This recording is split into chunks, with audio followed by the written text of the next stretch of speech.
Hello friends, आज हम लोग डिस्कस करने वाले हैं आर्गेनो जिंक कंपाउंड के बारे में। तो स्टार्ट करने से पहले हम आपको ये बता देते हैं, ये जो है टाइप होता है आर्गेनो मेटेलिक कंपाउंड का। इससे पहले हम आपको ग्रिग्नार्ड रिएजेंट आर्गेनो लिथियम कंपाउंड के बारे में बता चुके हैं।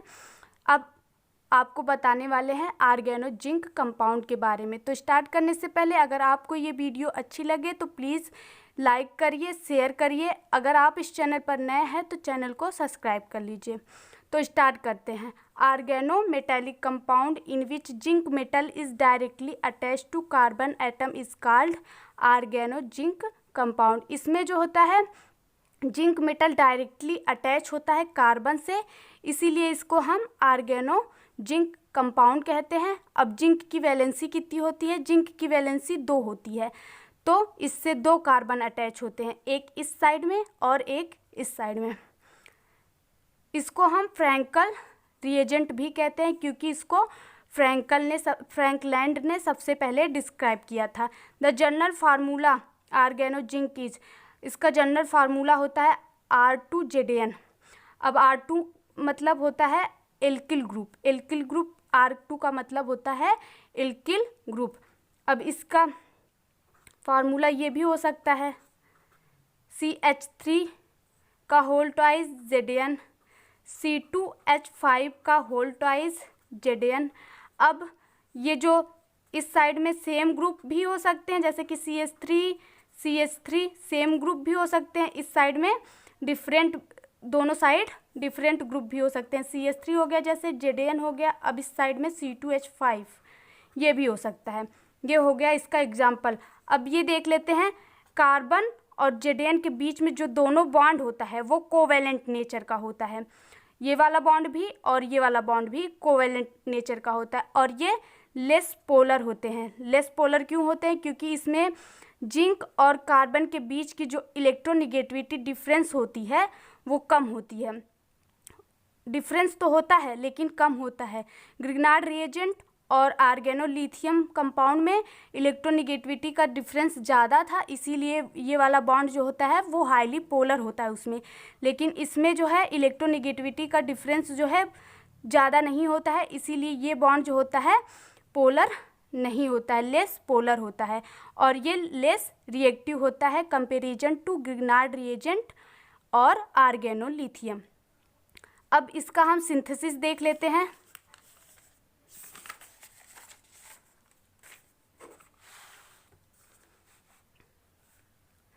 Synthesis by organo aluminium compound. ये जो होता है आर्गेनो एल्युमिनियम कंपाउंड से प्रिपेयर्ड हो जाता है। In this method tri alkyl aluminium react with zinc chloride to produce organo zinc. Tri alkyl aluminium react करता है जिंक क्लोराइड से, तो क्या बनता है? आर्गेनो जिंक बनता है। जैसे कि देख लीजिए, यहाँ पे R ट्राई एल्किल है, R3Al है, प्लस ZnCl2 है।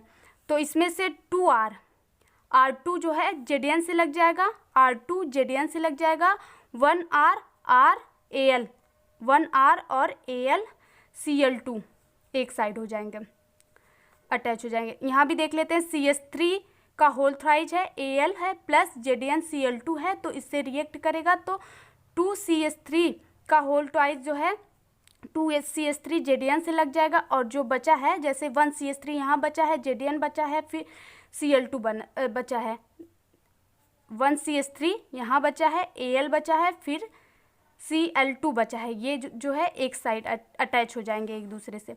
अब देख लेते हैं सेकेंड प्रोसेस देख लेते हैं बाय एल्किल हैलाइड। ये जो प्रोसेस होता है ये 2 स्टेप में, इसमें जो है 2 स्टेप इन्वॉल्व होता है। फर्स्ट स्टेप क्या होता है? In this step freshly prepared zinc react with alkyl iodide to produced alkyl zinc iodide. इसमें जो है फ्रेशली प्रिपेयर्ड जिंक जो है रिएक्ट किससे करता है? एल्किल आयोडाइड से। जिंक जो होता है रिएक्ट करता है एल्किल आयोडाइड से, तो बनता है एल्किल जिंक आयोडाइड बनता है। 2 मोल एल्किल आयोडाइड लेंगे, वो किससे रिएक्ट करेगा? जिंक से रिएक्ट करने के बाद क्या बनेगा? 2 मोल एल्किल जिंक आयोडाइड बनेगा। इसके बाद सेकेंड स्टेप देख लेते हैं। सेकेंड स्टेप में है।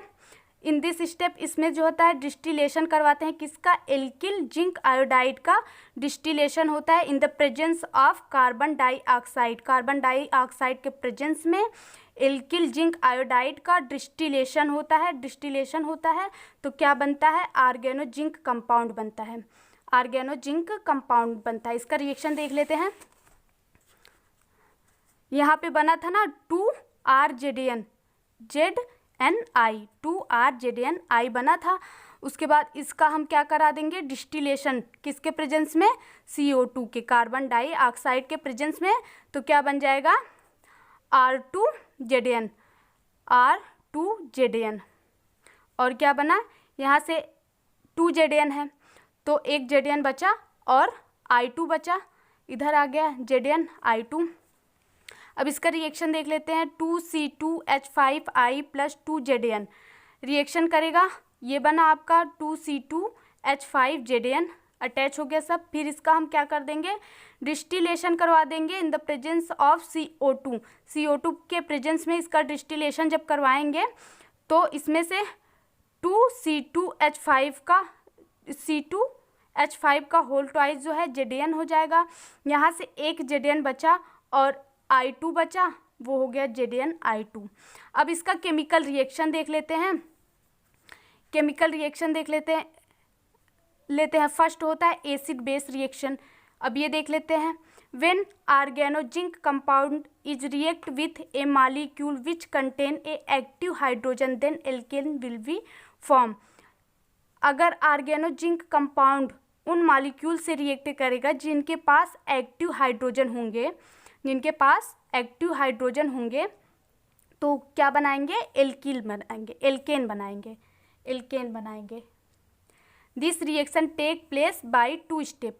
ये रिएक्शन जो होता है 2 स्टेप में होता है। इससे पहले ये एक्टिव हाइड्रोजन का मतलब होता है कि जब हाइड्रोजन जो है हाई इलेक्ट्रोनेगेटिविटी एटम से जुड़ा हो तो वो एक्टिव हाइड्रोजन हो जाता है। जैसे कि नाइट्रोजन ऑक्सीजन सल्फर से जुड़ा हो तो वो एक्टिव हाइड्रोजन हो जाएगा। और ऐसे भी कंपाउंड जिसमें से H+ निकलने के बाद कंपाउंड जो है स्टेबल हो जाएगा तो वो भी एक्टिव हाइड्रोजन होता है। ये हम आपको आगे बता चुके हैं, ग्रिग्नार्ड रिएजेंट और आर्गेनोलिथियम में ये आपको बता चुके हैं। तो देख लेते हैं एक्टिव हाइड्रोजन तो हम आपको बता चुके हैं। अब इसका रिएक्शन देख लेते हैं।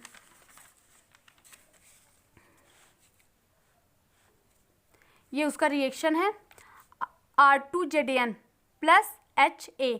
यहाँ पे जो H है वो एक्टिव हाइड्रोजन है तो ये H जो है यहाँ से एक R के साथ अटैच हो जाएगा तो क्या होगा, RH + RZNA।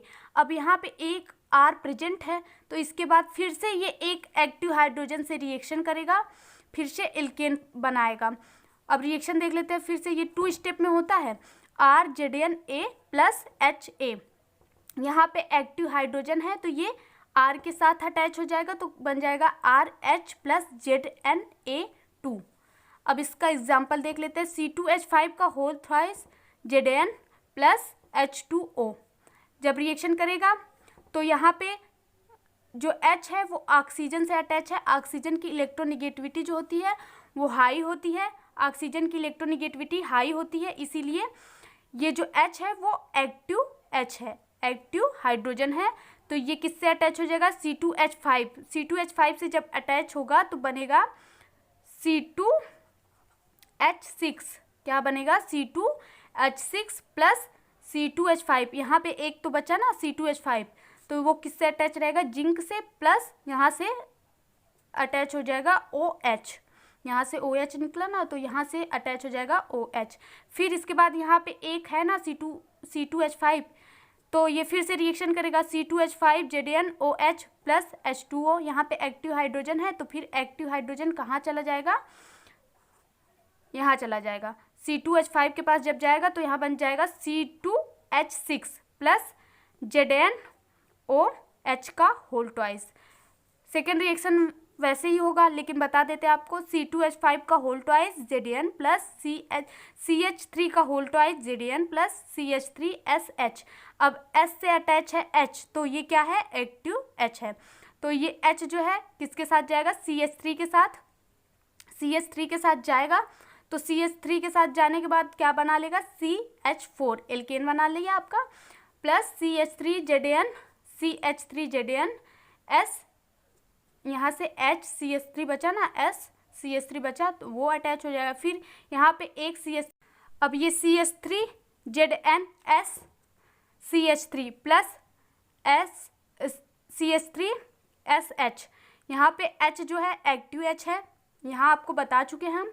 फिर इसके बाद ये अटैच हो जाएगा किससे, CH3 से, क्या बनाएगा, CH4 प्लस ZN, यहाँ से S CH3 बचा, ये अटैच हो जाएगा ZN से, तो क्या बना, ZNS CH3 का होल ट्वाइस। अब रिएक्शन देख लेते हैं, रिएक्शन विथ एसिड क्लोराइड। जब एसिड क्लोराइड से रिएक्शन करेगा डाई एल्किल जिंक, अब आर्गेनो जिंक को हम डाई एल्किल जिंक भी कहते हैं क्योंकि इसमें R2ZN होता है, R2 जो होता है वो डाई एल्किल होता है और ये जिंक होता है, तो इसको हम डाई एल्किल जिंक भी कहते हैं। तो वही लिखे हम यहाँ पे, di alkyl zinc react with acid chloride to produce ketone. तो डाई एल्किल जिंक जब रिएक्शन करेगा किससे, एसिड क्लोराइड से, तो कीटोन जो होता है प्रोड्यूस होता है। तो रिएक्शन देख लेते हैं, R2ZN है तो ये रिएक्ट करेगा इससे, यहाँ पे slightly positive charge, slightly negative charge, ये बॉन्ड यहाँ पे अटैक करेगा, ये ऊपर के साइड ब्रेक करेगा तो निगेटिव चार्ज यहाँ आएगा। फिर इसके बाद ये यहाँ पे माइग्रेट करेगा तो Cl जो होता है, Cl जो होता है वो लीविंग ग्रुप होता है, गुड लीविंग ग्रुप होता है, तो ये निकल जाएगा। निकलने के बाद क्या बनेगा, R तो एक अटैच हो गया इससे, R C double bond O R plus एक R यहाँ पे बचा है आपका RZN Cl2, ये बना। थर्ड रिएक्शन देख लेते हैं, रिएक्शन विथ एस्टर। जब एस्टर से रिएक्शन करेगा तो क्या बनाएगा, कीटोन, तब भी कीटोन बनाएगा। तो देख लेते हैं रिएक्शन, यहाँ पे स्लाइटली निगेटिव चार्ज, यहाँ पे slightly positive charge, slightly negative slightly positive, तो ये यहाँ पे अटैक करेगा, ये जो है यहाँ पे अटैक करेगा। जब यहाँ पे अटैक करेगा तो ये बॉन्ड ऊपर की साइड ब्रेक होगा, निगेटिव चार्ज आएगा। फिर इसके बाद ये फिर यहाँ माइग्रेट करेगा, ये लिविंग ग्रुप के रूप में बाहर निकल जाएगा। तो क्या बना आपका, एक R तो यहाँ से अटैच हो गया ना आपका, और डबल बॉन्ड O वैसे है, जब ये बॉन्ड माइग्रेट किया तो डबल बॉन्ड आ गया, फिर से R C double bond O H, क्या बना आपका, कीटोन, क्या बना आपका, कीटोन। और एक रिएक्शन देख लेते हैं, यहाँ पे reaction with carbon carbon multiple bond. Reaction किससे होगा, जब कार्बन कार्बन मल्टीपल बॉन्ड से, मतलब एल्कीन से। इसको हम फुरकावा रिएक्शन भी कहते हैं। ये इंपॉर्टेंट है, आपको नेम से भी आ गया पेपर में, नेम से भी आ जाता है फुरकावा रिएक्शन क्या होता है, तो आपको लिखना होगा, ये बहुत ज़्यादा इंपॉर्टेंट है, देख लीजिए इसको। In this reaction electron reach, जिसके पास इलेक्ट्रॉन की अधिकता हो उससे, मतलब कि एल्कीन, इलेक्ट्रॉन रिच एल्कीन जो है रिएक्ट करेगा किससे, डाई एल्किल जिंक, मतलब डाई एल्किल जिंक मतलब आर्गेनो जिंक से। आर्गेनो जिंक से जब रिएक्शन करेगा तो क्या बनाएगा, डाई आइडोमेथेन। डाई आइडोमेथेन को हम क्या कहते हैं, फुरकावा रिएजेंट। डाई आइडोमेथेन को हम फुरकावा रिएजेंट कहते हैं। तो फुरकावा रिएजेंट का जब साइक्लाइजेशन होगा, फुरकावा रिएजेंट जब एल्कीन से रिएक्ट करेगा तो क्या बनाएगा, साइक्लोप्रोपेन, साइक्लोप्रोपेन। अब रिएक्शन देख लेते हैं, C2H5 का whole twice ZN plus react करेगा किससे, CH2I2 डाई एल्किल जिंक। जब रिएक्शन करेगा तो क्या बनेगा, ये दो बार लेंगे हम, अभी एक बार लिए हैं ना, C2H5 ZN CH2I है, C2H5ZN CH2I बनेगा। यहाँ से CH5 का होल ट्वाइस, C2H5 का होल ट्वाइस है ना, तो यहाँ से C2H5 हो गया, फिर ZN हो गया इससे, फिर इसके बाद यहाँ से एक निकला C2H5I2 अटैच हो गया। फिर इसके बाद फिर रिएक्शन करवाएंगे CH2I2 से जब रिएक्शन कराएंगे तो ये वाला भी यहाँ से निकल जाएगा C2H5 जब निकल जाएगा तो क्या बनेगा आपका ICH2 ZN CH2I, इसी को कहते हैं फुरकावा रिएजेंट। फुरकावा रिएजेंट फिर आप किससे रिएक्शन करेगा? जब फुरकावा रिएजेंट फिर एल्कीन से रिएक्शन करेगा। एल्कीन से जब रिएक्शन करेगा फुरकावा रिएजेंट तो क्या बनाएगा आपका? ये साइक्लोप्रोपेन, इसको कहते हैं हम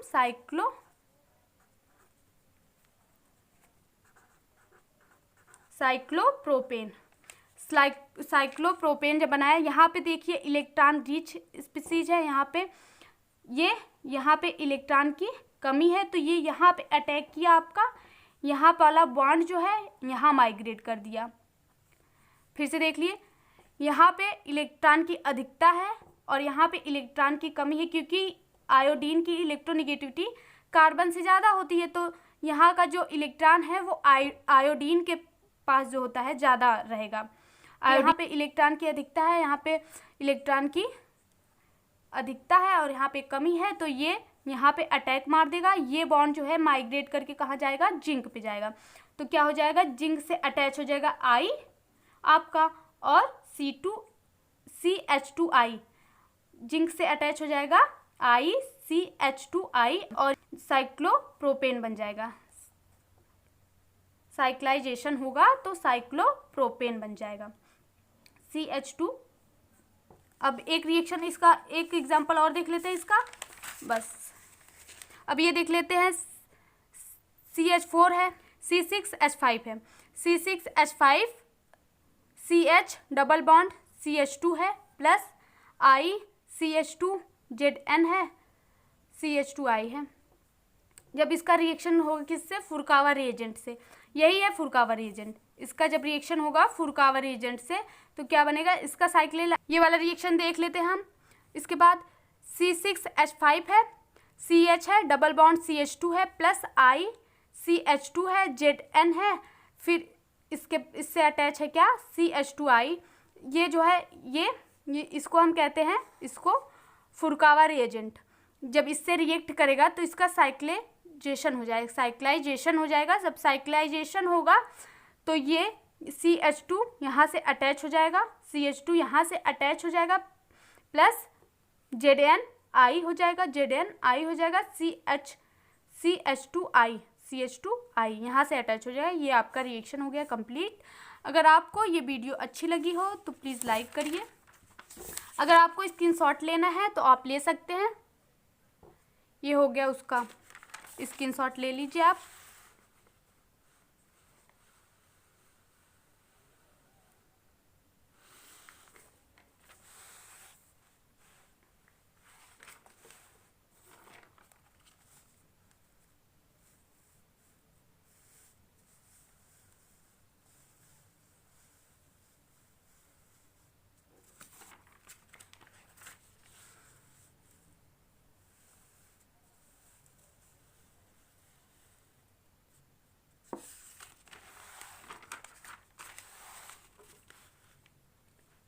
Thank you for watching this video.